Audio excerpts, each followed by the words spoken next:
Hello students, welcome back to my channel Simplified Learning. Now CBSE has changed the syllabus and term wise syllabus. अब आप लोगों ने देखा होगा बेटा कि टर्म वाइज सिलेबस हो गया है. टर्म 1 एंड टर्म 2 में आपके सिलेबस को डिवाइड कर दिया गया है. 50% क्या आएगा? टर्म 1 में 50% एंड टर्म 2 में 50%. टर्म 1 क्या है? MCQ फॉर्मेट हो गया है. आपने ये सब न्यूज़ में सुना होगा 40 मार्क्स का. एंड टर्म 2 क्या है? सब्जेक्टिव वाइज है. उसमें केस स्टडीज टाइप आएगा, उसमें शॉर्ट क्वेश्चंस आएंगे, उसमें लॉन्ग क्वेश्चंस आएंगे.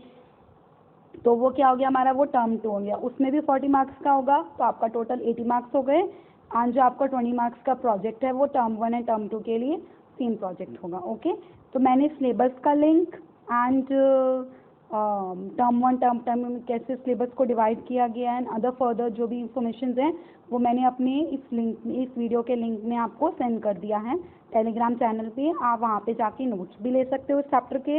एंड आप उसमें टर्म 1 टर्म 2 का सिलेबस डिटेल सिलेबस भी देख सकते हो. ठीक है. इन द प्रीवियस क्लास हमने क्या किया था? हमने चैप्टर 1 किया था. अब हम क्या करेंगे? हम चैप्टर 2 स्टार्ट करेंगे इंडियन इकोनॉमी का. That is Indian economy 1950 to 1990. अब हम आज पढ़ेंगे पार्ट 1.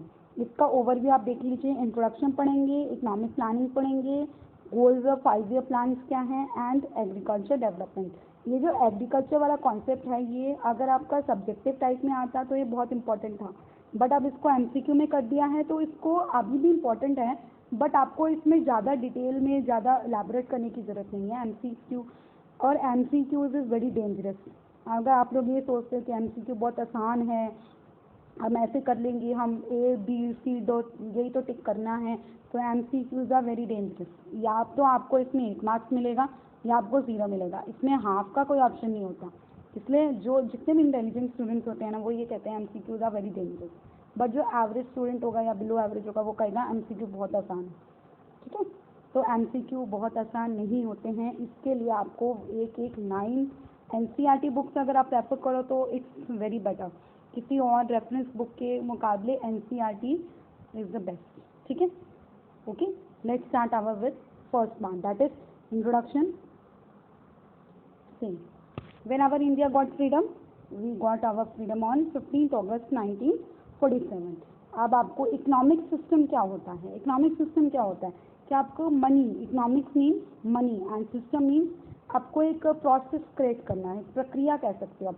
तो इकोनॉमिक सिस्टम क्या होता है किसी भी इकोनॉमी के लिए बहुत इंपॉर्टेंट होता है. So now let us understand what is the meaning of economic system. Economic system means by which society or governments organize and distribute available resources, services across a geographical region or a country. Economic system क्या होता है कि जिससे हम हमारे जितने भी resources हैं, बाकी सारी हमारी चीज़ें हैं, उनको हम इकोनॉमिकली ऐसे कैसे डिवाइड करें कि हम उसका फुल यूटिलाइजेशन या मिनिमम यूटिलाइजेशन हम उन चीज़ों की कर सकें. तो हम उसको कहते हैं कि इकोनॉमिक सिस्टम. और एक ये ऐसा अरेंजमेंट होता है कि जिसमें हमारी जितनी सेंटर प्रॉब्लम्स हैं, हमने 11th क्लास में पढ़ा होगा कि हमारी कितनी सेंटर प्रॉब्लम्स होती हैं? 3 सेंटर प्रॉब्लम्स होती हैं. What to produce, how to produce and for whom to produce.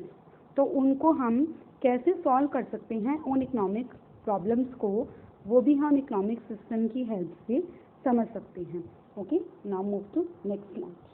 Now see, ये आपका 11th का पार्ट है. आपने ये 11th में किया हुआ है कि 3 मेजर प्रॉब्लम्स हमारी कौन सी हैं इकोनॉमी की? What to produce, how to produce and for whom to produce. I don't think कि मुझे इसको डिटेल में एक्सप्लेन करने की जरूरत है, आपने 11th क्लास में ऑलरेडी पढ़ा होगा. तो मैं शॉर्ट में बता देती हूँ. व्हाट टू प्रोड्यूस में क्या होता है? सिलेक्शन ऑफ गुड्स, कि आपको किस टाइप के गुड्स को प्रोड्यूस करना है या आपको कितनी क्वांटिटी उसकी प्रोड्यूस करनी है. ठीक है. तो व्हाट टू प्रोड्यूस में वो आ जाता है. हाउ टू प्रोड्यूस में आपको कैसे करना है कि कैपिटल इंटेंसिव टेक्निक होनी चाहिए या हमारी लेबर इंटेंसिव टेक्निक. अब लेबर इंटेंसिव टेक्निक क्या होती है कि जहाँ पे हम ज़्यादा अपनी लेबर का यूटिलाइजेशन करते हैं. एंड कैपिटल इंटेंसिव क्या होती है? जहाँ पे हम कैपिटल का ज़्यादा यूटिलाइजेशन करते हैं. तो कैपिटल इंटेंसिव टेक्निक हमारी इंडिया नहीं है. हमारे इंडिया में मोर लेबर का हम यूटिलाइजेशन करते हैं. और हमारी जो बाकी कंट्रीज़ हैं, अमेरिका है, वो सारे हैं, तो वो हमारी कैपिटल इंटेंसिव टेक्निक होती है. Okay. Now last one is for whom to produce, कि हमको किसके लिए प्रोड्यूस करना चाहिए, रिच के लिए करना चाहिए कि पुअर के लिए करना चाहिए। अगर रिच के लिए आप करते हो तो क्या होता है, आपको ज़्यादा पैसा आता है, और अगर हम पुअर के लिए करते हैं तो आपको थोड़ा सोशल वेलफेयर देखना पड़ता है। तो ये हमारी 3 सेंटर प्रॉब्लम्स होगी। Now move to next slide, that is types of economic system. अब 3 टाइप्स की हमारी इकोनॉमी होती है, capitalist economy, socialist economy and mixed economy. Capitalist का मतलब क्या होता है, कैपिटल का मतलब होता है इकोनॉमिक्स में मनी। क्या मतलब होता है, मनी।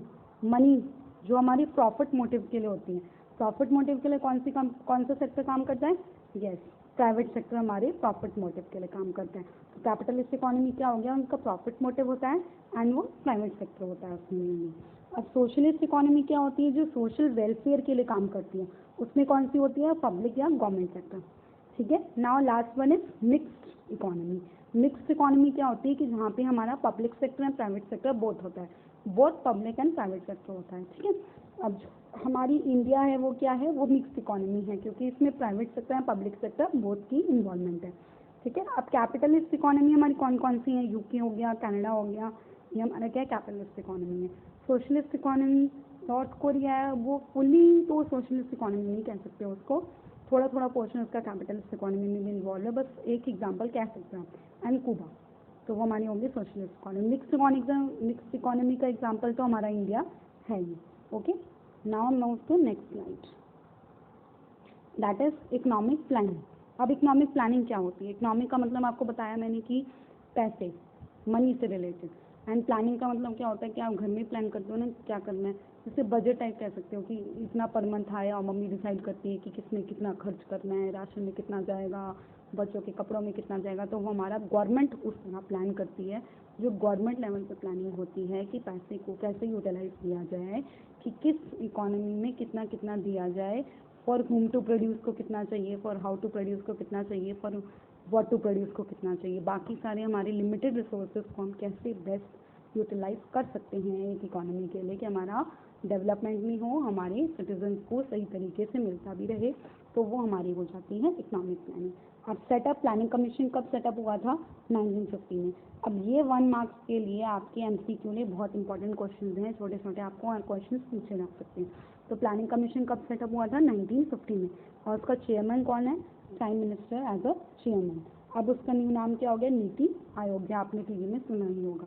तो ड्यूरेशन ऑफ प्लान क्या होती है, हमारा 5 ईयर प्लान। कितनी ड्यूरेशन होती है प्लान की, 5 year. Okay. Now long term plan को हम पर्सपेक्टिव प्लान भी कह सकते हैं, over a period of 20 years. Long term plan को what we can call them, yes, perspective plan, over a period of 20 years. ये भी आपको 1 मार्क्स से पूछा जा सकता है कि लॉन्ग टर्म प्लान का अनदर नेम क्या है, तो आपको पता होना चाहिए what is the name of long term plan is perspective. Okay. Now next to move slide, goals of 5 year plans. अब गोल्स ऑफ 5 ईयर प्लान्स क्या हैं, हमारी ये 4 मेन इंपॉर्टेंट गोल हैं 5 ईयर प्लान्स के। कौन से, growth, modernisation, self reliance and equity. अब हम इसको नेक्स्ट स्लाइड में डिटेल में पढ़ेंगे। 5 प्लान्स हमारे, फर्स्ट प्लान हमारा कब था, 1 अप्रैल 1951 से 31 मार्च 1956 तक, ये हमारा फर्स्ट प्लान था। अब what is the meaning of growth. अब ग्रोथ का मीनिंग क्या है, country's capacity to produce goods, increase in transport and banking services. हमारी जितनी भी डेवलपमेंट होते हैं, जैसे डेवलप्ड कंट्री से डेवलपिंग कंट्री से हम डेवलप्ड कंट्री को मूव करते हैं, हमारी क्या होती है, ग्रोथ होती है, कि हमारा कितना हमने ज़्यादा प्रोड्यूस किया, फॉरेन एक्सचेंज कितनी आई, ट्रांसपोर्ट कितना अच्छा है हमारा, बैंकिंग सर्विस कितनी अच्छी है, हेल्थ फैसिलिटी, एजुकेशन फैसिलिटी कितनी अच्छी होती जा रही है डे बाय डे, स्टार्टिंग से लेके अब तक कितनी हुई हैं, तो वो सारा हमारा ग्रोथ फैक्टर में आ जाता है। ठीक है। मॉडर्नाइजेशन में क्या होता है कि हम न्यू टेक्निक को यूज़ करते हैं, जैसे एग्रीकल्चर में हो गया, न्यू इरिगेशन फैसिलिटीज़ लाते हैं, ट्रैक्टर, थ्रेशर्स, ड्रिपिंग फैसिलिटी, ये सारी क्या हो गई हमारी मॉडर्नाइजेशन हो गई है। ठीक है। और न्यू टेक्नोलॉजी का अडॉप्ट किया, एग्रीकल्चर में किया, इंडस्ट्री में मशीन का यूज़ करने लग गए, पहले हाथों से काम होता था, मशीन से हम काम करने लग गए हैं। और दूसरा इसमें मॉडर्नाइजेशन में आ जाता है चेंज इन सोशल आउटलुक, कि हमारा जेंडर बायस हमारा हम ख़त्म कर दें, जो हमारी वुमेन है हम उनको भी इक्वल राइट दें पढ़ने का, आगे नौकरी करने का, वो उनको इक्वल राइट मिले। तो मॉडर्नाइजेशन में आपके 2 कॉन्सेप्ट कौन से आ जाते हैं, मॉडर्नाइजेशन, वेट, मॉडर्नाइजेशन में आपके दो कॉन्सेप्ट आ जाते हैं कि एक तो आपको न्यू टेक्नोलॉजी को अडॉप्ट करना है, anti means new technology, and दूसरा हमारा आ जाता है कि हम सोशल आउटलुक को अपने चेंज कर देते हैं, कि हमारे जेंडर बायस ख़त्म कर दें। जो जेंडर बायस होता है मैन एंड वुमेन के बीच में, गर्ल एंड बॉय के बीच में, वो हमारा जेंडर बायस हम ख़त्म कर दें। हम उनको इक्वल राइट्स दें वुमेन को, कि वो भी उतना पढ़ सकें जितना हम एक लड़के को पढ़ाते हैं, उतना ही हम एक लड़की को पढ़ाएं और उनको स्कूल में भेजें, पढ़ें, फिर आगे वो नौकरी करें, हायर एजुकेशन को प्रोवाइड करें। तो वो हमारा मॉडर्नाइजेशन में आ जाता है। ठीक है। थर्ड हमारा है सेल्फ रिलायंस। सेल्फ रिलायंस का मतलब है कि हम सेल्फ इंडिपेंडेंट बने, कि हमारी एग्रीकल्चर की टेक्निक इतनी अच्छी हो कि हमारा खुद का फर्दर प्रोडक्शन हो, हम इंडस्ट्रीज़ का इतना अच्छा डेवलपमेंट करें कि हमको बाहर से लेने की कम ज़रूरत पड़े। ठीक है। तो वो सारा हमारा आ जाता है कि सेल्फ रिलायंट इकॉनमी बने, कि हम अपने बलबूते पे खड़े हैं। और हमारा इक्विटी क्या हो जाता है, reduce gap between rich and poor, कि हमारा जो रिच एंड पुअर का जो गैप है उसको हम कम कर सकें, और जो हमारी बेसिक फैसिलिटीज़ हैं, चाहे वो हेल्थ एजुकेशन की हैं, खाने पीने की हैं फैसिलिटीज़, वो हर किसी तक पहुंच सके। तो वो हमारा कॉन्सेप्ट हो जाता है इक्विटी वाला। ग्रोथ वाले कॉन्सेप्ट में हमने क्या पढ़ा था, वेट अ मिनट, ग्रोथ वाले कॉन्सेप्ट में हमने क्या पढ़ा था कि हमारा ग्रोथ कैसे होती है, डेवलपमेंट कैसे होगा हमारा, कि हम ऐसी ऐसी टेक्निक्स लगाते जाएं, ऐसा ऐसा प्रोडक्शन, फर्दर प्रोडक्शन हमारा इंक्रीज होता है, तो हमारी इकोनॉमी की ग्रोथ हो, कि वो डेवलपिंग से डेवलप की ओर जा सके। मॉडर्नाइजेशन क्या हो गया कि हम न्यू टेक्निक्स का यूज़ करें, एडॉप्शन ऑफ न्यू टेक्निक्स हो जाए, और हमारा सोशल आउटलुक बदले, हमारा जेंडर बायस बदले। ठीक है। सेल्फ रिलायंस में क्या हो गया कि हम सेल्फ इंडिपेंडेंट बने, कि हम अपना खुद कर सकें, हमको किसी कंट्री से ज़्यादा हेल्प की ज़रूरत ना पड़े, चाहे वो प्रोडक्शन इंडस्ट्रियल प्रोडक्शन में हो, वो एग्रीकल्चर प्रोडक्शन में हो, किसी भी प्रोडक्शन में। एंड इक्विटी क्या था हमारा, कि रिच और पुअर का जो गैप है उसको हम कम करने की कोशिश करें, और बेसिक फैसिलिटीज़ सारों को मिले, चाहे वो फूड की, हेल्दी है, क्लॉथिंग है, जिसका भी है, शेल्टर हो गया, वो सारा बेसिक फैसिलिटी सबको हम प्रोवाइड करवा सकें। तो these are the 4 important goals of 5-year plan. Now move to next slide. Now see this. Mall bonus, the architect of Indian planning. जो इंडियन प्लानिंग को जिसने इंट्रोडक्शन किया था उनका नाम था माल बोनस। ठीक है। तो वो ये सारा आपको अपने आप you can go through about this slide. ठीक है। ये स्लाइड आप अपने आप गो थ्रू करोगे, इसमें कुछ भी ऐसा नहीं है जो मुझे समझाना हो, इसमें उसकी ब्रीफ हिस्ट्री, ब्रीफ सब कुछ दिया हुआ है कि वो कब बॉर्न हुए, कहाँ पे उन्होंने पढ़ाई करी, वो सारी चीज़ें। ठीक है। Now move to next slide. Now this is the important topic, agriculture development. ये सब्जेक्टिव टाइप में तो इम्पोर्टेंट था ही जो पहले आता था, बट अब ऑब्जेक्टिव टाइप में भी इसमें से क्वेश्चंस बहुत सारे बन सकते हैं, क्योंकि जो हमारी पॉपुलेशन है वो बेसिकली किस पे डिपेंडेंट है, एग्रीकल्चर पे डिपेंडेंट है। इसमें ये टॉपिक हमारी इंडियन इकोनॉमी के पॉइंट ऑफ व्यू से बहुत इंपॉर्टेंट है, तो इसमें से क्वेश्चन पूछे जाते ही जाते हैं। ठीक है। तो measures to promote growth in agriculture sector. अब ऐसे कौन कौन से मेजर्स गवर्नमेंट ने उठाए हैं कि जिससे हम अपने एग्रीकल्चर सेक्टर को प्रमोट कर सकते हैं, हमारा एग्रीकल्चर सेक्टर दूसरी कंट्रीज में जाके हेल्प कर सकता है और ग्रोथ हो सकता है, हमारे खुद के एग्रीकल्चर सेक्टर में अच्छी फसल उगा सकते हैं। वो सारे वो कौन से थे, 2 थे, लैंड रिफॉर्म और ग्रीन रेवोल्यूशन। ग्रीन रेवोल्यूशन क्या है, ये HIV सीड्स वाला है, ये बहुत इंपॉर्टेंट टॉपिक है ग्रीन रेवोल्यूशन। ठीक है। हरित क्रांति, इसको हिंदी में कहते हैं हरित क्रांति। लैंड रिफॉर्म्स हो गए और दूसरा हमारा ग्रीन रेवोल्यूशन हो गया। अब हम इसको आगे डिटेल्स में पढ़ेंगे। लैंड रिफॉर्म स्टार्ट करते हैं। Now see what is land reforms. Land reforms क्या होता है, change of ownership of land holding. हम जो ओनरशिप चेंज कर लेते हैं, जो हमने मान लो हमने किसी ज़मींदार को ओनरशिप, पहले के टाइम पे क्या होती थी, आपकी लैंड किसी और की थी और ज़मींदार उसका ओनरशिप ले लेता था, उससे हक जमाने लगता था कि ये मैं लैंड चलाऊँगा, मैं ही सबको इसका होलसेल ओनर हूँ। तो अब चेंज ऑफ ओनरशिप क्या कर दिया गवर्नमेंट ने, फार्मर्स को प्रोटेक्ट करने के लिए चेंज ऑफ ओनरशिप किसको कर दिया, उन लोगों को कर दिया क्योंकि वो रियल में लैंड की, ज़मींदार से वो लैंड लेकर उस फार्मर को ओनरशिप उसकी दे दी। ठीक है। इसमें change in ownership of land holding, इसमें 2 पॉइंट आ जाते हैं, abolition of intermediaries and land ceiling. Abolition of intermediaries and land ceiling. ठीक है। एबॉलिशन ऑफ इंटरमीडिएटरीज क्या होता है कि जो हमारा जो ज़मींदारी सिस्टम है हमको उसको बिल्कुल ख़त्म करना है। जो पुअर फार्मर्स हैं उनको एक्सप्लॉयटेशन होता था, हाई रेट पे लगान लेते थे। ये हमने फर्स्ट चैप्टर में ऑलरेडी हमने पढ़ा है कि इंटरमीडिएटरीज का क्या रोल था एग्रीकल्चर में। ज़मींदारी सिस्टम, लगान, ये सारा हमने पढ़ा है। ठीक है, अगर मान लो वो अपना लगान नहीं चुका पाते थे तो वो क्या करते थे, उसकी लैंड को सीज कर लेते थे। ये सारा हमने पढ़ा है पिछले चैप्टर में। तो एबॉलिशन ऑफ ज़मींदारी इंटरमीडिएट में हम पढ़ चुके हैं। लैंड सीलिंग क्या होता है? लैंड सीलिंग का मतलब होता है कि एक फिक्स कर देते हैं एक लिमिट लैंड की, कि आपको इतनी ही लैंड मिलेगी। जैसे 1 किले ज़मीन आपको दे दी तो वो 1 किले के होलसेल ओनर आप हो। 1 किले से ज़्यादा की ज़मीन पर आप ये नहीं कह सकते कि उससे मेरा राइट है, वो किसी और की लैंड है। तो गवर्नमेंट ने क्या किया कि ये सारा ज़मींदारी सिस्टम ख़त्म करने के लिए, इंटरमीडिएटरीज को ख़त्म करने के लिए उसने फिक्स कर दी लिमिट कि एक एवरी इंडिविजुअल को इतनी ही लैंड मिलेगी। ये क्यों किया गया था? Because they want to protect small and poor farmers. और वो इक्विटी लाना चाहते थे कि जो स्मॉल फार्मर्स हैं वो भी जितने बिग एंड रिच फार्मर्स हैं उनके लेवल पर आ सकें। पर ये ज़्यादा हो नहीं पाया। दिस इज़ नॉट ये एक्चुअली पॉसिबल नहीं हो पाया। क्यों पॉसिबल नहीं हो पाया? क्योंकि हमारे इंडिया में क्या है, करप्शन है। करप्शन की वजह से जो लैंड ओनर्स, बिग अमीर लैंड ओनर्स थे, वो कुछ ना कुछ करके आपकी पुअर फार्मर की ज़मीन को ले ही लेते थे, सीज कर ही लेते थे। तो ये इतना पॉसिबल नहीं हो पाया आज के। तो move to next, that is green revolution. ये आपको मैंने बताया था पहले, एक इम्पॉर्टेंट टॉपिक है ग्रीन रेवोल्यूशन। ग्रीन रेवोल्यूशन क्या था? Production of food grains due to the use of HYV seed, that is high yielding seed.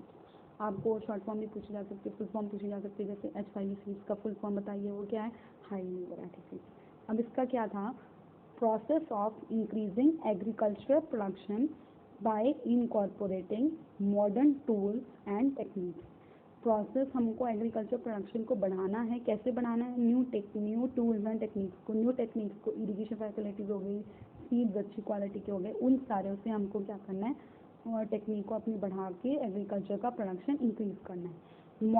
Modern methods and techniques कौन सी थी? HYV सीड्स का यूज़ किया, ट्रैक्टर्स, इरिगेशन फैसिलिटीज़ अच्छी करी, pesticides, chemical fertilisers लाए, dripping facility लाए, threshers लाए। तो वो सारा हमारा उससे क्या हुआ, हमारा प्रोडक्शन इंक्रीज हुआ। ठीक है, अब इसका ओरिजिन कब हुआ था? 1966 ड्यूरिंग खरीफ सीजन। इसको मॉडर्न एग्रीकल्चर टेक्नोलॉजी भी कहते हैं। अब इसमें आपको 1 मार्क्स में क्वेश्चन पूछ भी सकता है कि ग्रीन रेवोल्यूशन का ओरिजिन कब हुआ था। अब ये आपका बहुत इंपॉर्टेंट है MCQ पॉइंट ऑफ व्यू से। नॉर्मन बोरमैन, जो ग्रीन रेवोल्यूशन के फाउंडर थे वो कौन थे? Norman Borlaug. तो ये आपको 1 मार्क्स के एम से बहुत इंपॉर्टेंट है। MS Swaminathan started green revolution in India. वो तो फाउंडर थे नॉर्मन बोरमैन तो ग्रीन रेवोल्यूशन के। अब इंडिया में ग्रीन रेवोल्यूशन किसने स्टार्ट किया था? वो स्टार्ट किया था MS स्वामीनाथन। तो ये भी आपको 1 मार्क्स में पूछा जा सकता है। ठीक है, is it clear? Now move to next slide, that is important effects of green revolution. अब important effects क्या रहे? हमने green revolution तो हम ले आए, अब उसके effects भी तो हमको देखने थे ना कि वो अच्छे effects थे, good effects थे, bad effects थे, कि कैसे effects थे। तो वो 3 points में divided हैं। attaining marketable surplus, buffer stocks and benefit low income groups. Now what is marketable surplus? Marketable surplus क्या होता है कि हमारा इससे प्रोडक्शन, ग्रीन रेवोल्यूशन में इतनी अच्छी टेक्निक थी, HYV सीड्स थे, इरीगेशन फैसिलिटीज़ अच्छी थी, बाकी हम मॉडर्न टेक्निक्स का यूज़ कर रहे थे। तो इससे हमारा जो सरप्लस, हमारा जो प्रोडक्शन था वो एक्सेस में हो रहा था, एक्सेस प्रोडक्शन हो रहा था। तो जो फार्मर के पास बच जाता था, पहले तो फार्मर क्या करते थे, अपने लिए सेल्फ सफिशेंसी के लिए अपना मैन्युफैक्चर करते थे, वो प्रोडक्शन करते थे। तो फिर अब उनके पास क्या हो गया, अब उन्होंने HYV सीड्स का यूज़ किया, मॉडर्न टेक्निक्स यूज़ करी ग्रीन रेवोल्यूशन के आने से, तो उनके पास एक्सेस प्रोडक्शन उनका बचने लग गया। तो वो उन्होंने किस में यूज़ किया? वो उनको मार्केट में सेल करने के लिए यूज़ किया। तो उससे क्या हो गया, उससे उनको इनकम आ गई, तो वो सेल्फ सफिशिएंट फार्मर बनने लग गए।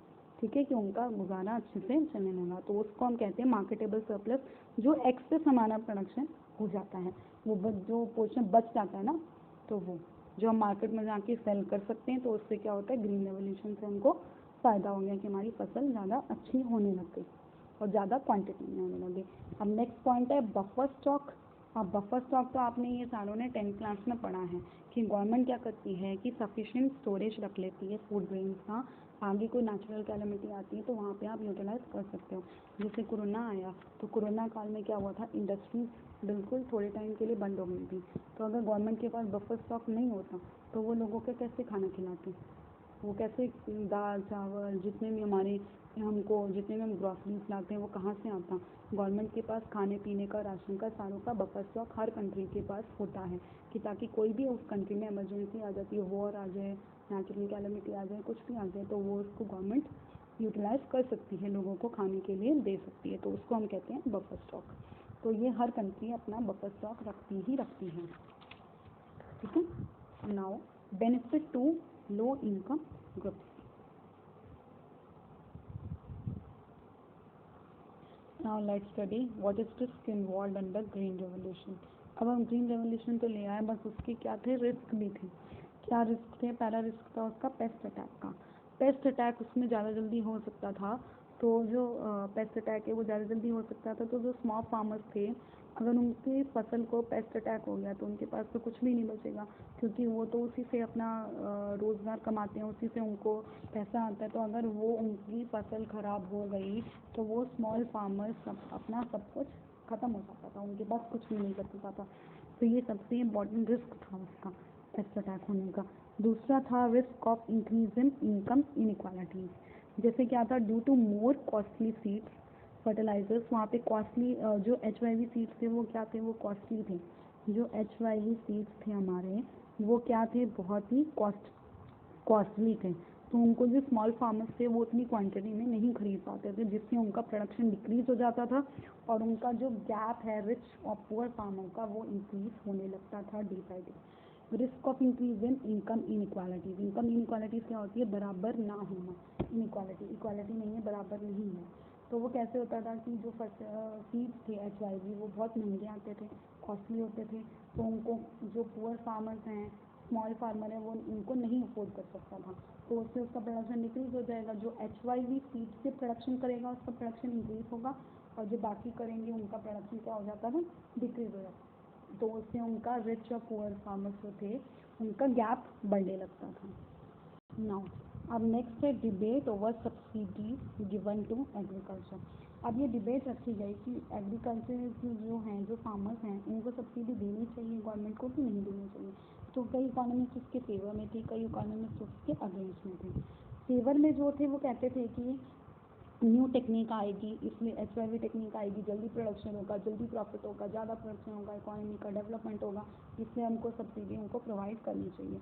और जो पुअर फार्मर्स हैं उनको भी सब्सिडी हमको इसलिए देनी चाहिए क्योंकि वो जो हमारे HIV सीड जो महंगे आते थे वो उनको अफोर्ड नहीं कर सकते थे। अगर मान लो किसको ट्रैक्टर खरीदना है, थ्रेशर खरीदना है, कुछ और भी बाय करना है अपने एग्रीकल्चर को, प्रोडक्शन को इंक्रीज करने के लिए, तो वो अफोर्ड नहीं कर पा सकते थे, इसलिए उनको सब्सिडी प्रोवाइड करनी चाहिए थी।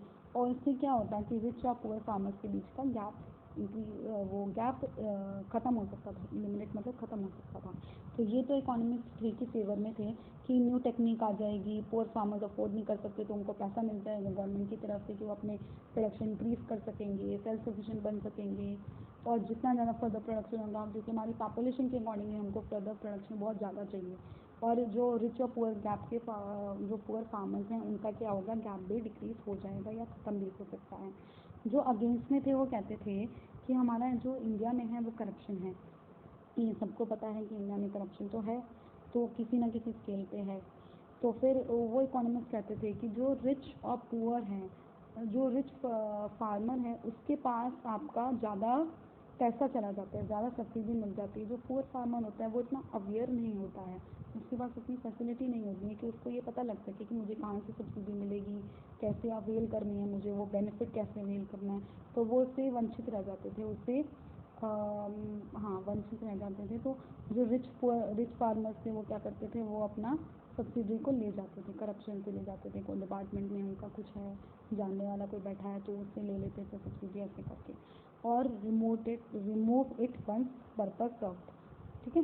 तो ये सारे हमारे डिबेट्स थी कि इकोनॉमिस्ट फेवर में भी थे, इकोनॉमिस्ट अगेंस्ट में भी थे। Now move to next slide. Now that is success of green revolution. अब ग्रीन रेवोल्यूशन की सक्सेस क्या हुआ, दो फेजेस में डिवाइड हुए थे। जो हमारा फर्स्ट फेज था उसमें क्या था कि HIV सीड्स का जो वीट ग्रोइंग रीजन है उनको हम बेनिफिट कैसे दे सकें। जो वीट ग्रोइंग रीजन है बेसिकली जो हमारा फर्स्ट फेज आया था उसमें वीट ग्रोइंग रीजन्स को हमने HIV सीड्स का बेनिफिट पहुंचाया था। HIV सीड्स गवर्नमेंट की तरफ से पहुंचाए गए थे।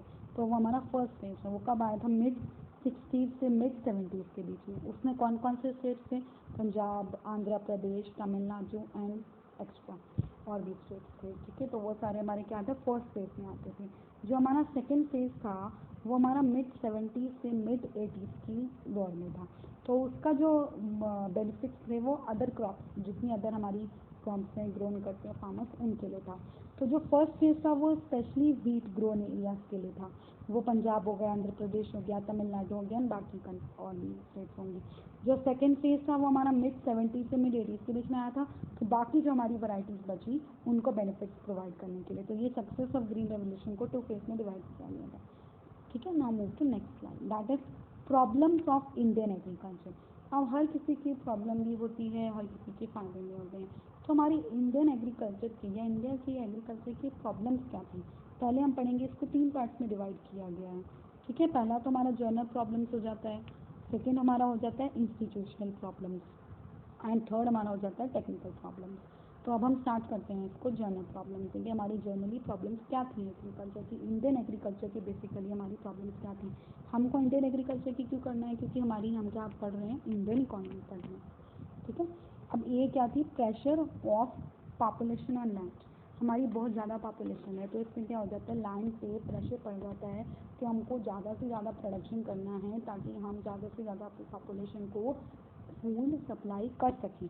मोर पॉपुलेशन होगा तो फार्म लैंड पे भी होगा, प्रेशर होगा कि हमको ज़्यादा प्रोडक्शन करना है। ज़्यादा प्रोडक्शन करने के लिए हमको क्या करना पड़ेगा, हमको लैंड ज़्यादा लेनी पड़ेगी, लार्ज स्केल की लैंड तो हमको लेनी पड़ेगी फार्मर्स को। तो उसके लिए जो था वो अगर हम लार्ज स्केल की लैंड ले लेते थे तो हमारी जो थोड़ी लैंड है वो थोड़ी ही लैंड बचती थी जहाँ पे हम लोगों को बता सकते थे।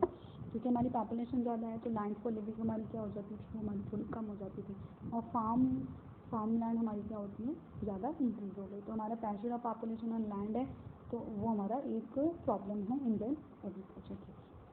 नेक्स्ट है लैंड डिग्रेडेशन। लैंड डिग्रेडेशन क्या होता है, ये हमारी प्रोडक्टिव कैपेसिटी ऑफ लैंड में क्या होता है, गिरावट आने लगती है।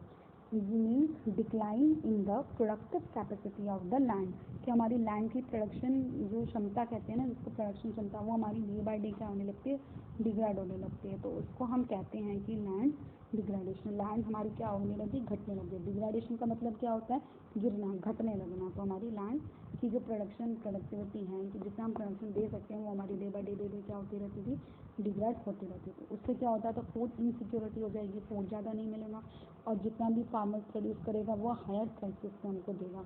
हायर प्राइसेस पे क्यों देगा, क्योंकि उसकी जो लैंड के लिए, उसको लैंड को प्रोटेक्ट करने के लिए, उसको अपनी लैंड को प्रोटेक्ट करने के लिए अच्छे अच्छे फर्टिलाइजर, सीड्स, बाकी और टेक्निक्स का यूज़ करना पड़ेगा। तो वो कहाँ से लेगा, वो हम लोगों से ही लेगा। इसलिए लैंड डिग्रेडेशन भी एक प्रॉब्लम थी, अभी भी है। Now next is substance farming. Substance farming क्या होती है, जो हम अपने लिए खुद के लिए क्रॉप्स को ग्रो करते हैं, हम मार्केट में सेल करने के लिए क्रॉप्स को नहीं करते हैं। इससे मार्केट में क्या हो जाता था, अगर मान लो सब्सटेंस फार्मिंग मोस्टली फार्मर्स करना स्टार्ट कर दें तो हमारा मार्केट में प्रोडक्शन होगा ही नहीं, मार्केट में फसल ही नहीं आएगी। अगर मार्केट में फसल नहीं आएगी तो हम लोग क्या खाएंगे। ठीक है, तो उससे क्या होता था, सब्सटेंस फार्मिंग की ये भी दिक्कत है। और अगर मान लो कोई नेचुरल कैलेमिटी आ जाती है, उसकी फसल बंदे की ख़राब हो जाती है फार्मर की, तो उसने तो सब्सटेंस फार्मिंग कर रखी थी, तो उसके पास पैसा भी नहीं होगा। तो उससे पैसा नहीं होगा तो उससे उसको वो पुअर वित्त सर्कल में और बुरी तरह फंसने लग जाएगा। ठीक है, now fourth one is social environment. Now next is crop losses by pest, insect, food drought, flood drought, sorry flood. Crop का लॉस हो जाना, पेस्ट अटैक हो गया, जैसे मैंने आपको HIV सीड्स में बताया था कि पेस्ट का अटैक होता था। तो फार्मर, जो स्मॉल फार्मर्स हैं, सुपर मार्जिनल फार्मर है, उसके पास क्या होगा, उसके बाद तो फसल बचेगी नहीं। ठीक है, और इंसेक्ट आ गया, कोई फ्लड आ गया, कोई ड्रॉट, सूखा पड़ गया। तो ये सारी चीज़ें हमारी इंडियन एग्रीकल्चर की प्रॉब्लम्स थी। कौन सी, जनरल प्रॉब्लम्स थी। प्रेशर ऑफ पॉपुलेशन और लैंड था, लैंड डिग्रेड हो रही थी, subsistence farming, social environment and crop loss. Now move to next slide, that is institutional problems. अब हमारी इंस्टीट्यूशनल प्रॉब्लम्स क्या थी? पहला, स्मॉल एंड स्कैटर्ड होल्डिंग। हमारी जो लैंड थी वो फील्ड क्या थे, बहुत स्मॉल थे, तो उनसे ज़्यादा प्रोडक्शन तो हम नहीं कर सकते थे एक फार्मर। तो अगर आपकी लैंड स्मॉल है तो आप स्मॉल अमाउंट में ही अपना प्रोडक्शन कर पाओगे, तो वो ज़्यादा प्रॉफिटेबल नहीं होता था। उसके लिए वो अपने जो फार्मर है वो अपने घर के लिए भी बचा लेगा, मार्केट में भी सेल कर लेगा, तो वो उसकी दिक्कत हो जाती थी उसको। और स्कैटर्ड होल्डिंग्स का मतलब, स्कैटर्ड का मतलब बिखरा हुआ। अगर उसकी होल्डिंग्स बिखरी हुई है, मान लो एक फार्मर की ज़मीन रोड के इस साइड है और एक उसी फार्मर की ज़मीन रोड के उस साइड है, तो उसका जो प्रोडक्शन उसकी जो प्रोडक्शन के लिए उसका जो खर्चा लगना है वो बहुत ज़्यादा बढ़ जाएगा। अब वो इस फार्म में भी अपने लोगों को लगाएगा काम करने के लिए, ठेके पे देगा, उधर भी देगा, फिर उधर भी ट्रैक्टर चलाएगा, उधर भी ट्रैक्टर चलाएगा, तो उसको उसकी प्रोडक्शन कैपेसिटी क्या होती थी, लेबर और इंक्रीज हो जाती, महंगा पड़ जाता था वो। Poor implementation of land reform, जो हमारे एग्री एंड लैंड रिफॉर्म्स थे कि गवर्नमेंट ने डिसाइड किया था ना, हमने पढ़े थे एग्री लैंड रिफॉर्म की, लैंड की ओनरशिप चेंज कर दी जाए, या अनअवेयरनेस थी, करप्शन था, एब्सेंस ऑफ रिकॉर्ड थे, जो बाकी सारी हमारी एग्री एंड रिफॉर्म्स ने जो हमारी सारी दिक्कत थी, हमने लैंड रिफॉर्म्स का सही तरीके से इम्प्लीमेंटेशन नहीं किया, सही स्टेप्स नहीं उठाएगी फार्मर्स को अपलिफ्ट करने के लिए। Now last one is lack of credit and marketing facilities. अब farmers don't get loan easily. कई फार्मर्स होते हैं जिनको इजीली लोन प्रोवाइड कर देता है गवर्नमेंट। जो स्मॉल एंड मार्जिनल फार्मर्स हैं उनको इजीली लोन्स नहीं मिल सकते हैं। तो उसकी लैंड क्योंकि स्मॉल एंड स्कैटर्ड है तो उसकी फसल भी ज़्यादा नहीं होगी, क्योंकि वो स्मॉल लैंड से स्मॉल प्रोडक्शन ही आएगा। स्कैटर्ड है तो उसका तो आने जाने में ही इतना सारा पैसा बर्बाद हो जाएगा कि उसकी फसल अपनी प्रोडक्टिविटी अच्छी हो ही नहीं पाएगी, और उनको अच्छे रेट्स मिल नहीं पाते थे मार्केट से। मार्केट फैसिलिटी मतलब उनको अच्छे रेट नहीं मिल पाते थे, प्रॉपर नॉलेज नहीं थी उनको, और फार्मर्स को, स्मॉल फार्मर्स को प्रॉपर नॉलेज भी नहीं थी कि मुझे अपनी फसल को जाकर कहाँ पे, किस सेंटर पे जाके बेचना है और सही तरीके से मेरी फसल का मुझे दाम मिल जाएगा।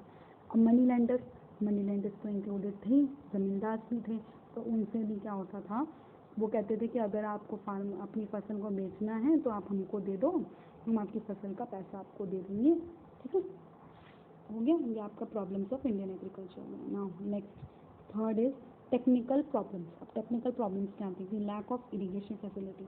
हमारी फैसिलिटीज़ जो थी इरिगेशन फैसिलिटी अच्छी नहीं थी, लेटेस्ट टेक्निक नहीं थी, ओल्ड टेक्निक्स को यूज़ करके फार्मर्स इरिगेशन करते थे, तो उससे प्रोडक्शन हमारा क्या होगा, हमारी प्रोडक्शन अच्छी नहीं होगी, प्रोडक्टिविटी हमारी लैंड की डिक्रीज होती जाएगी लैंड डिग्रेडेशन की फॉर्म में। तो वो एक था कि फार्मर के पास लेटेस्ट इरिगेशन टेक्निक्स नहीं है, लेटेस्ट मशीन्स नहीं है, लेटेस्ट अच्छी क्वालिटी के सीड्स नहीं है, वो सारी दिक्कत आती थी। Wrong cropping pattern. अब रॉन्ग क्रॉपिंग पैटर्न क्या होता है? ये इंडिकेटर, इंपॉर्टेंट इंडिकेटर है डेवलपमेंट का, एग्रीकल्चर सेक्टर का। Food crops and non food या कैश क्रॉप्स आती हैं इसमें। अगर मान लो प्राइस हमारी कैश क्रॉप का इंक्रीज हो जाता है, see this, as the price of cash crops are becoming more and more attractive, therefore more land has been diverted from the production of food crops into cash crop. जैसे आपने Britishers का देखा था कि वो आपको कैश क्रॉप को grow करवाते थे। क्यों ग्रो करवाते थे? क्योंकि वो अपना खुद खरीदना चाहते थे, फ्री फंड में खरीद लेते थे और उनका आगे फर्दर यूटिलाइजेशन कर लेते थे, एज अ रॉ मटेरियल लेके जाते थे और आगे उनको यूटिलाइज कर लेते थे। तो रॉन्ग क्रॉपिंग पैटर्न था कि जो क्रॉप हमारे इंडिया के फ़ायदे के लिए है वो क्रॉप्स को ग्रो नहीं करना। कैश क्रॉप्स को ज़्यादा ग्रो करके फ़ायदा नहीं होता है। फूड क्रॉप्स, वीट, ये सारी फूड क्रॉप्स भी हमको ग्रो करनी पड़ती हैं ताकि हम लोग अपनी कंट्री को फर्दर प्रोडक्शन दे सकते हैं। आउटडेटेड टेक्निक ऑफ प्रोडक्शन, हमारी ओल्ड टेक्निक्स का हम यूज़ करते थे, मशीन ओल्ड यूज़ करते थे, बाकी सारी हमारी जो इरिगेशन टेक्निक्स होती हैं वो हम आउटडेटेड यूज़ करते थे, ओल्ड टेक्निक्स यूज़ करते थे। उससे क्या हो जाता था, हमारा लो प्रोडक्शन, हमारा प्रोडक्शन जो था वो हमारा रिड्यूस होने लगता था। तो ये भी एक हमारी टेक्निकल प्रॉब्लम थी। ठीक है, नाउ मूव। अब हमने कौन कौन से पढ़ लिए प्रॉब्लम्स ऑफ इंडियन एग्रीकल्चर? पहले हमारी कौन कौन सी थी? हमने पढ़ा था जर्नल प्रॉब्लम। जर्नल प्रॉब्लम कौन सी थी? पहला था हमारा प्रेशर ऑफ पॉपुलेशन और लैंड था, land degradation, substance farming, social environment, crop losses, paste हो गया, इंसेक्ट हो गया, फ्लड हो गया, ड्रॉट हो गया, बहुत। फिर हमारा था इंस्टीट्यूशनल प्रॉब्लम्स। हमारी क्या थी? स्मॉल एंड स्कैटर्ड होल्डिंग थी, पुअर इम्प्लीमेंटेशन, लैंड रिफॉर्म्स का सही तरीके से इम्प्लीमेंटेशन नहीं हुआ था, lack of credit and marketing facilities थी। नाउ लास्ट वन हमारा क्या था, टेक्निकल प्रॉब्लम्स क्या थी, लैक ऑफ इरिगेशन फैसिलिटीज़ था, wrong cropping pattern, outdated techniques. ठीक है, now move to our next topic that is reforms in Indian agriculture. अब इंडियन एग्रीकल्चर को बूस्ट करने के लिए हमने गवर्नमेंट की तरफ से क्या क्या रिफॉर्म्स लिए गए थे, क्या क्या स्टेप्स उठाए गए थे कि एग्रीकल्चर को हम कैसे प्रमोट करें, कैसे इम्प्रूव करें ताकि हमारा एग्रीकल्चर सेक्टर का डेवलपमेंट ज़्यादा हो। इंस्टीट्यूशनल रिफॉर्म्स, इनको भी दो तीन पार्ट्स में डिवाइड किया गया। इंस्टीट्यूशनल रिफॉर्म्स क्या थे, उनको हम लैंड रिफॉर्म्स भी कहते हैं, ये हमने पहले भी करे हुए हैं थोड़े बहुत। अब हमारा पहला क्या था, एबॉलिशन ऑफ इंटरमीडिएट, ये हमने प्रॉब्लम्स ऑफ उसमें ऑलरेडी कर चुका है। रेगुलेशन ऑफ रेंट का मीन्स क्या होता है, ज़मींदार जो थे वो हाई रेंट लगाते थे, डे बाय डे अपने रेंट को क्या करते थे, रेट को इंक्रीज करते रहते थे। तो उससे क्या होता था, उससे जो फार्मर्स के ऊपर था वो बर्डन बढ़ता रहता था। ठीक है, तो गवर्नमेंट ने क्या किया, गवर्नमेंट ने डिसाइड किया कि आपको एक फार्म लैंड पे इतना ही रेंट लेना होगा। गवर्नमेंट ने सेल्फ सफिशिएंट बना दिया उनको कि आपको इतना ही रेंट लेना होगा, क्योंकि आपको एक फिक्स अमाउंट बता दी ना, ये आपको इतना रेंट लेना है।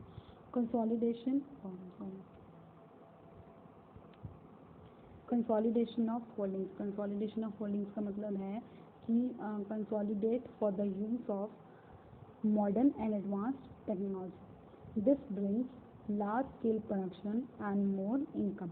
कंसोलिडेशन ऑफ होल्डिंग से क्या होता था, मॉडर्न टेक्निक्स यूज़ करते थे, उससे क्या होता था, हमारा large production and more income होने लगता था फार्मर्स का। तो उससे फार्मर्स सेल्फ सफिशिएंट भी हो जाएंगे और हमको फर्दर प्रोडक्शन अच्छा भी मिल जाएगा। सीलिंग ऑन लैंड होल्डिंग्स को मैंने आपको पहले बताया था कि लैंड फिक्स कर देते थे कि इतनी ही आपको लिमिट में लैंड मिलेंगे, जैसे 1 किले फिक्स कर दी, 2 किले फिक्स कर दी। कोऑपरेटिव फार्मिंग, ये आपने कोऑपरेटिव फार्मिंग ये आपने आई थिंक 9th या 10th में पढ़ा होगा। कोऑपरेटिव फार्मिंग क्या होती हैं, individual farmers is bringing low production, so steps are encouraged to pool different farmers and bring more production and profit. Profit will be shared between all of them. Cooperative का मतलब क्या होता है, सारे मिलके काम करना। अगर मान लो कोई एक फार्मर है, अगर वो अपनी फसल को अपने गांव से वहाँ तक लेके जाता मंडी तक, तो उसको खर्चा हर एक फार्मर अपना अपना खर्चा देता। उसको इंडिविजुअली अगर आप जाते फसल को लेके तो आपको खर्चा ज़्यादा पड़ता था। तो आप क्या फार्मर्स क्या करते थे, वो इकट्ठे ही एक आदमी के थ्रू अपनी फसल को गांव से उधर भेज देते थे। ठीक है, तो इससे उनका क्या हो जाता ना, प्रॉफिट भी इंक्रीज हो जाता। Now next one is reform the general reforms. अब हमारे जनरल रिफॉर्म्स क्या क्या थे इंडियन एग्रीकल्चर के, पहला एक्सपेंशन ऑफ इरिगेशन फैसिलिटीज़, कि हम जो हमारी जितनी भी हमारी इरिगेशन फैसिलिटीज़ है उनका एक्सपेंशन करें, लेटेस्ट टेक्निक का यूज़ करें, लेटेस्ट सीड्स का यूज़ करें, हाई क्वालिटी सीड्स का यूज़ करें, तो उससे हमारा इरिगेशन क्या हो, वो बहुत ज़्यादा प्रोडक्शन हमारा इंक्रीज होने लगे। Provision of credit, it helps farmers to buy seeds, tractors, threshers etc. to increase productivity. Provision of credit का मतलब क्रेडिट आपके फार्मर्स को क्यों दिया जाना चाहिए, ताकि वो अपनी हाई क्वालिटी सीड्स, ट्रैक्टर खरीदना है, थ्रेशर खरीदना है, ड्रिपिंग फैसिलिटी लगानी है, या और भी उसमें कोई अच्छी सीड्स हो गए, ट्रैक्टर्स हो गए, थ्रेशर हो गए, ये सारा जो भी उसने फार्मर ने खरीदना है, तो उसके लिए फार्मर्स को क्रेडिट दिया जाए, ताकि उसका क्या हो, उससे अच्छी क्वालिटी के सीड्स लगाएगा या अच्छी ड्रिपिंग फैसिलिटी लगाएगा, इरिगेशन टेक्निक लेटेस्ट होगी तो प्रोडक्शन बढ़ेगा, तो गवर्नमेंट का तो फ़ायदा है। ठीक है, regulated markets and cooperative marketing societies. Regulated markets क्या होती हैं, जहाँ पे गवर्नमेंट कंट्रोल रखती है कि इस फसल को इतने दाम पे ही बेचा जाएगा, इतना माप सही हो, नापने की मशीन सही हो, वेइंग मशीन जो होती है ना फसल को नापने वाली वो सही हो, प्राइसेस सही तरीके से फार्मर्स को मिल सके, तो वो सारी होती है रेगुलेटेड मार्केट की, जिसमें गवर्नमेंट का होलसेल कंट्रोल होता है कि फसल की डीलिंग कैसे होनी है, गवर्नमेंट देखती है। ठीक है, और हमारी कोऑपरेटिव मार्केटिंग, इससे क्या होता है, इससे एक्सप्लॉयटेशन ऑफ फार्मर्स का एक्सप्लॉयटेशन कम हो जाता है, बेटर प्राइसेस मिलते हैं उसको अपनी प्रोड्यूस के लिए, और जो जितने भी वो ज़मींदार या मिडल मैन होते हैं उनका एलिमिनेशन हो जाता है। ठीक है, तो ये तो हमारा रेगुलेटेड मार्केट हो गया कि इसके क्या क्या फ़ायदे हैं। कोऑपरेटिव मार्केटिंग सोसाइटीज़ क्या होती हैं, जो फार्मर्स को फाइनेंस प्रोवाइड करती हैं कि वो अपनी फसल को सही तरीके से यूज़ कर सके। जैसे सीड्स के लिए जैसे क्रेडिट होता है ना, एक तरह से वही होती है कि सीड्स प्रोवाइड करें, फर्टिलाइजर्स, इनको कोऑपरेटिव बेसिस पे पूरे फार्मर्स को मिलते रहें ताकि वो अपनी बेटर रिटर्न दे सकें। सपोर्ट प्राइस पॉलिसी, अब इसका आज की डेट में सबसे ज़्यादा रफड़ा हो रखा है MSP, जिसको हम कहते हैं MSP के लिए बैठे हुए ना किसान हर जगह पे, MSP चाहिए, MSP चाहिए, वो सारा ठीक है। तो MSP क्या होती है? What is support price policy? ये price that intends to give subsidy और control the price of a commodity. ये वो प्राइस होती है जो एक तो फार्मर्स को सब्सिडी दी जाती है कि आपकी फसल मिनिमम इतने रेट पर तो बिकेगी ही बिकेगी, चाहे कुछ भी हो जाए। मिनिमम सपोर्ट प्राइस है कि इतनी प्राइस तो आपको आपकी फसल की मिलेगी ही मिलेगी, ठीक है। चाहे नेचुरल कैलेमिटी आ जाए, फसल नहीं बिकेगी तो गवर्नमेंट उसको फसल को बाय कर लेती है। एक तो वो हो गया, कंट्रोल कर देता है कि आपने अपनी कमोडिटी की प्राइस इतनी ही होनी चाहिए, चावल की, गेहूँ की, जो भी प्राइस है वो गवर्नमेंट एक फिक्स कर देती है और या फिर सब्सिडी प्रोवाइड कर देती है। ये क्यों करी जाती है? क्योंकि फार्मर्स को बचाने के लिए, कि उनका एक्सप्लॉयटेशन ना हो या उनकी फसल का उनको दाम अगर मिला ही नहीं तो वो अपना गुजारा कैसे करेंगे। तो ये सारी चीज़ों के लिए ये फसल का ये आपको दिया जाता है, ठीक है। नाउ नेक्स्ट, टेक्निकल रिफॉर्म्स और ग्रीन रेवोल्यूशन। हमने ग्रीन रेवोल्यूशन ही पढ़ा था, उनको हम टेक्निकल रिफॉर्म्स भी कहते हैं। वो क्या है? यूज़ ऑफ HYV सीड्स के, हम HYV सीड्स का ज़्यादा प्रोडक्शन करना स्टार्ट कर दें, इससे हमारी क्या होगी? प्रोडक्टिविटी इंक्रीज हो जाएगी। फिर हमारा आगे यूज़ ऑफ केमिकल फर्टिलाइजर्स, हम केमिकल फर्टिलाइजर्स का ज़्यादा यूज़ करना शुरू कर दें, ठीक है। Use of chemical fertilisers, use of insecticides और pesticides for crop production, crop को बचाने के लिए हम फसल को पेस्ट कंट्रोल, पेस्ट अटैक से बचाने के लिए ऊपर को झुकाव भी करते हैं, वो फार्मर्स करते हैं ना, तो वो सारा हम इंसेक्टिसाइड और पेस्टिसाइड करें ताकि हमारी क्रॉप प्रोडक्शन हो, क्रॉप प्रोटेक्शन हो सके। क्रॉप प्रोटेक्शन होगी तभी हम आगे फर्दर प्रोड्यूस करेंगे और हम सोसाइटी को दे सकेंगे। साइंटिफिक रोटेशन ऑफ क्रॉप्स को मॉडर्नाइज मीन्स, जो हमारे मॉडर्न लेटेस्ट टेक्निक्स हैं उनका हम यूटिलाइजेशन करना शुरू कर दिया। तो ये हमारे टेक्निकल रिफॉर्म्स हो गए। अब हमारे कौन कौन से रिफॉर्म्स हैं आइए देख लेते हैं एक बार। पहले हमारे थे इंस्टीट्यूशनल रिफॉर्म्स, इनको है लैंड रिफॉर्म्स भी कहते हैं। वो क्या थे? Abolition of intermediate middle man का बिल्कुल रोल हट जाना चाहिए, regulation of rent, consolidation of holdings, ceiling on land holdings, cooperative farming, ये हमारे इंस्टीट्यूशनल रिफॉर्म्स हो गए। नेक्स्ट है हमारे जनरल रिफॉर्म्स, ये कौन कौन से थे? इरिगेशन फैसिलिटीज का expansion, provision of credit, regulated markets and cooperative marketing societies and support price policy, that is MSP, ठीक है।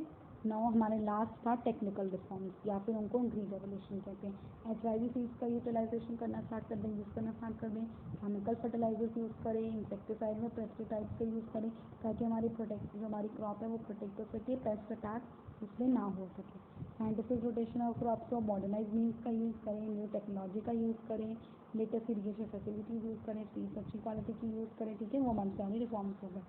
Now next is achievement of green revolution. अब ग्रीन रेवोल्यूशन से हमको क्या क्या फायदे हुआ, अचीव क्या क्या किया हमने? प्रोडक्टिविटी ऑफ प्रोडक्शन हमारा इंक्रीज हुआ क्योंकि हमने बेटर सीड्स का यूटिलाइजेशन किया, HYV सीड्स का यूटिलाइजेशन किया, तो उससे हमारा प्रोडक्शन हमको फर्दर ज़्यादा मिलने लगा। इंक्रीज इन इनकम, हमने एज अ फार्मर उसका प्रोडक्शन हमारा इंक्रीज हुआ। अगर हमारा प्रोडक्शन इंक्रीज हो जाएगा तो ऑटोमेटिकली हमारी आगे जाके इनकम इंक्रीज हो जाएगी क्योंकि हम ज़्यादा प्रोडक्शन दे पाएंगे। अगर मान लो हम 1 क्विंटल दे पाते, अब हम उसकी जगह अगर 5 क्विंटल दे रहे हैं तो फिर हमारा क्या होगा? इनकम तो इंक्रीज होगी। Rise in commercial farming, commercial farming क्या होती है? जो मार्केट लेवल पे करी जाती है। ग्रीन रेवोल्यूशन से क्या होगा? प्रोडक्शन इंक्रीज हो गया, तो जो फार्मर्स हैं वो सब्सटेंस फार्मिंग के साथ साथ वो कमर्शियल मार्केट लेवल की फार्मिंग भी कर सकते हैं क्योंकि उनका प्रोडक्शन ऑलरेडी ग्रीन रेवोल्यूशन से, HYV सीड से इंक्रीज हो जाएगा। इम्पैक्ट ऑन सोशल रेवोल्यूशन, यानी कि use of latest technique, HYV seed, fertilisers, ये सारा हो गया। Increase in employment, employment increase होगा, मल्टीपल क्रॉपिंग आ जाएगी। अगर मल्टीपल क्रॉपिंग का यूज़ होगा, केमिकल फर्टिलाइजर्स का, तो हमारी डिमांड, अगर मान लो कोई मल्टीपल क्रॉपिंग करेगा तो उसके लिए उसको लेबर भी ज़्यादा चाहिए, तो उससे लोगों को एम्प्लॉयमेंट प्रोवाइड हो जाएगा। Substantial rise in acre, rise in acre facility क्या होगी? मॉडर्न टेक्निक्स लगानी है, केमिकल फर्टिलाइजर्स यूज़ किए हैं, HYV सीड्स यूज़ किए हैं, तो उसकी जो लैंड की प्रोडक्टिविटी है वो भी बहुत ज़्यादा इंक्रीज होने लगेगी। तो फेलियर्स ऑफ ग्रीन रेवोल्यूशन क्या क्या थे? वो थे restricted to limited crops and areas such as 2 crops wheat and rice growing states like Punjab, Haryana, UP and Andhra Pradesh. अब इसका रिस्ट्रिक्टेड या लिमिटेड क्रॉप्स की ग्रीन रेवोल्यूशन से कहते थे कि ग्रीन रेवोल्यूशन से या HYV सीड से आप लिमिटेड क्रॉप्स को ही मैन्युफैक्चर कर सकते हो। तो उसे लिमिट कर दिया कि व्हीट और राइस ही ग्रो करोगे और जो उसकी स्टेट्स हैं उन्हीं को फ़ायदा होगा, बाकी स्टेट्स को फ़ायदा ग्रीन रेवोल्यूशन से नहीं होगा। Partial removal of poverty, poverty जो थी, जो पुअर फार्मर्स थे उनका पूरा रिमूवल नहीं हो सकता था क्योंकि वो सीड्स इतने महंगे आते थे कि वो उनको अफोर्ड ही नहीं कर सकते थे। जब उन सीड्स को वो अफोर्ड नहीं कर सकते थे तो उनको ग्रीन रेवोल्यूशन का फ़ायदा नहीं होता था। ठीक है। निगलेक्टेड लैंड रिफॉर्म्स, जितने भी गवर्नमेंट ने लैंड रिफॉर्म्स बनाए थे कि ओनरशिप चेंज करी जाए, मिडल मैन का रिमूवल किया जाए, तो वो सारे रिफॉर्म्स हमने सही तरीके से इम्प्लीमेंटेशन उनका नहीं हो पाया। Increase in income disparity between small and big farmers, ecological degradation. ठीक है, तो ये हमारे सारे क्या थे? ये हमारे सारे फेलियर्स ऑफ ग्रीन रेवोल्यूशन थे। तो हमारा टॉपिक यहाँ पे हम ख़त्म करते हैं। तो हमारा टॉपिक यहाँ पे ख़त्म हो गया। स्टूडेंट्स, आज हमने क्या क्या पढ़ा? इंट्रोडक्शन पढ़ा, इकोनॉमिक प्लानिंग पढ़ी, गोल्स ऑफ 5 ईयर प्लान्स पढ़े एंड मोस्ट इंपॉर्टेंट टॉपिक हमारा एग्रीकल्चर डेवलपमेंट पढ़ा। आई होप स्टूडेंट्स आपको ये टॉपिक क्लियर हुआ होगा। अगर आपको कोई भी डाउट है तो you can ask me in the comment section, और कमेंट सेक्शन में ही मैं आपको इसके नोट्स का लिंक सेंड कर दूँगी जो मेरे टेलीग्राम चैनल पे है। आप उस चैनल पे जाकर सब्सक्राइब भी कर सकते हैं। And please like and share my video. Thank you students, bye bye.